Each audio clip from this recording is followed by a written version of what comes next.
Hi, I'm Rob Jackson with Fandroid.com, and you're watching our full review of Google Glass. Right now we're going to take a closer look at the Google Glass software. Now if you haven't already watched our video called What You Can See and Do with Google Glass, I recommend you watch that first because it gives a more true representation of what it's like to use and interact with Google Glass from a software side. For the purposes of this video, we want to show and explain how you use the Google Glass touchpad on the side of Glass to interact with the software. We're using an app called My Glass. It's on Android. You can find it in the Google Play Store. It doesn't work unless you've got Google Glass, of course. But what it does is offer a screencast element. So basically, on my phone here, you can see exactly what I'm doing on Glass. And what you see on the phone is what I see in this headset. You can see there's lag here, and that's the main problem with it. But for showing you guys how to use the touchpad, it's the best option. Let's dive in.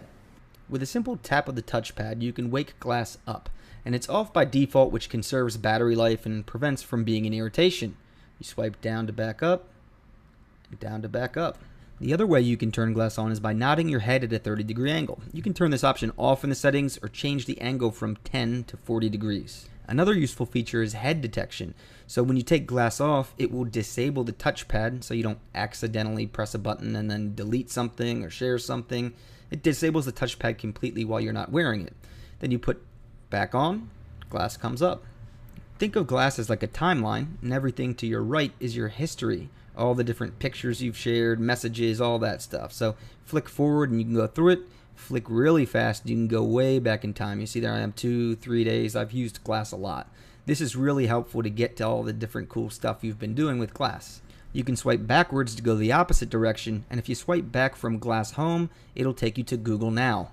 This service leverages information from your Google account to bring you personalized information and suggestions based on time and location. Examples include upcoming calendar appointments, flight times and gates, nearby places of interest, your favorite team's sports scores, stocks, and of course weather.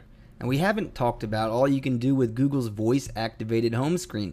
Check out our video, What You Can See and Do with Google Glass, for all those details. So those are the basics of using Google Glass. It's outrageously simple. You start on the home screen where you can use voice commands to do a ton of stuff. Swipe run direction to look through your history of all the cool stuff you've done with Google Glass and share and send messages and stuff like that. Swipe the other direction for Google Now, where Google's doing the thinking for you and making suggestions. Then you can tap to dig deeper, continue swiping forward and back to move laterally within a topic, or swipe down to exit. Google absolutely nailed the UI for Google Glass. It's incredibly simple and intuitive, which is exactly what this product needs. You've got left, right, up, down. Those are the things that you can do. In fact, you're using Glass for a few minutes, you feel very comfortable with it. A few hours, you feel like you've mastered it. And that's pretty darn impressive. The challenge will be to maintain this simplicity as Google Glass grows. Both the operating system is sure to come out with a ton of new features. There are going to be tons of apps and games available for Google Glass or to work in conjunction with Google Glass. So when you get this influx of new ideas, will Google be able to keep the UI as simple and beautiful as it is right now? I'm hoping so.